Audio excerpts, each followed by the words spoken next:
تامہ تامہ تامہ تامتن تامتن تامتن، مکمل حج عمرے کا ثواب، مکمل حج عمرے کا ثواب، مکمل حج عمرے کا ثواب، لا نقص اجر منہ شیئا، اس میں ذرہ برابر بھی اللہ اجر کم نہیں کرے گا۔ صبح کی نماز جماعت سے پڑھے، اسی جگہ بیٹھے، ذکر و اذکار میں مبتلا ہو، کتنی دیر؟ 40 منٹ، 50 منٹ، 1 گھنٹہ زیادہ سے زیادہ، سورج طلوع ہو جائے گا۔ آج کل ہم موبائل میں، واٹس ایپ میں، فیس بک میں گھنٹوں انگلیاں کرتے بیٹھے رہتے ہیں انٹرنیٹ کے اندر۔ کیا اللہ کا ذکر صبح کی نماز کے بعد 50 منٹ سے 1 گھنٹہ کرنے نہیں ہوگا؟ بازار میں ادھر ادھر دوستوں کے ساتھ گھنٹوں گپے مارتے بیٹھے رہتے ہیں، ادھر ادھر کی بیکار کی باتیں کرتے بیٹھے رہتے ہیں۔ کیا اللہ کی یاد میں، قرآن کی تلاوت میں، صبح و شام کے اذکار میں، توبہ و استغفار میں، تسبیح و تحلیل میں صبح کے بعد 1 گھنٹہ نہیں بیٹھ سکتے؟ بیٹھ کر دیکھیں، صبح کی نماز کے بعد 1 گھنٹہ ذکر و اذکار میں بیٹھیں، جب سورج طلوع ہو جائے 2 رکعت اشراق پڑھ کے اٹھے، مکمل حج عمرے کا ثواب۔ صحیح بخاری اور مسلم کے اندر اور ایک حدیث ہے اشراق کی نماز کی فضیلت کے تعلق سے، نبی علیہ السلام فرماتے، اے میرے صحابہ، تمہارے بدن کے 360 جوڑ ہیں، تمہارے ان بدن کے 360 جوڑوں پر تمہارے لیے 360 درہم اللہ کے راہ میں صدقہ کرنا چاہیے، کیونکہ یہ 360 باڈی آف دا پارٹس، جب ہم رات میں سوتے تھے، رات میں ہم سوتے ہیں تو اللہ صحت و عافیت کے ساتھ سلاتا ہے، جب ہم صبح اٹھتے ہیں یہ 360 جوڑ صحیح سلامتی کے ساتھ اللہ اٹھاتا ہے، اللہ ہم کو جگاتا ہے۔ اللہ اگر چاہے رات میں سونے کی حالت میں ہمارے یہ بدن کے اعضاء، یہ ہمارے جوڑوں کو چاہے تو ہمارے ایک ہاتھ کو لکوا لگا دے، ہمارے پیر کو لکوا مارنے لگا دے، ہمارے آنکھ، ہمارے زبان، ہماری کان، سماعت، بولنے کی قوت، دیکھنے کی بصارت سے اللہ اس قوت کو سلب کر لے، لیکن اللہ نے ایسا نہیں کیا۔ ان 360 جوڑوں کو صحت یابی سے سلایا اور 360 جوڑوں کو صحت یابی سے جگایا۔ تم نے اللہ کے شکریہ میں کیا کیا؟ کیا کیا اللہ کے شکریہ میں؟ 360 روپیے روزانہ اللہ کے راہ میں صدقہ کرو۔ صحابہ نے کہا، اے اللہ کے نبی، ہم 360 روپیہ روزانہ کماتے نہیں ہیں، ہم اللہ کے راہ میں کیسے صدقہ کریں؟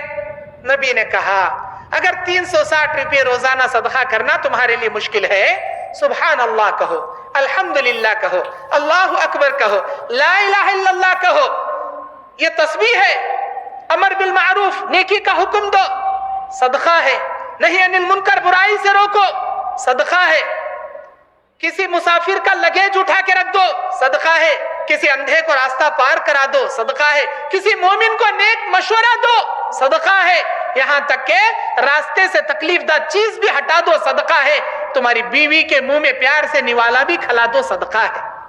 اگر یہ نہیں کر سکتے تو اتنی ساری نیکیاں کرو۔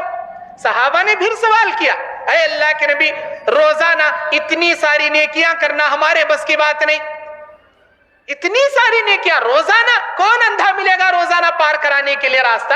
کون مسافر ملے گا جس کا لگیج اٹھا کے رکھتے رہے؟ اے اللہ کے نبی، اتنی ساری نیکیاں روزانہ ممکن نہیں ہے۔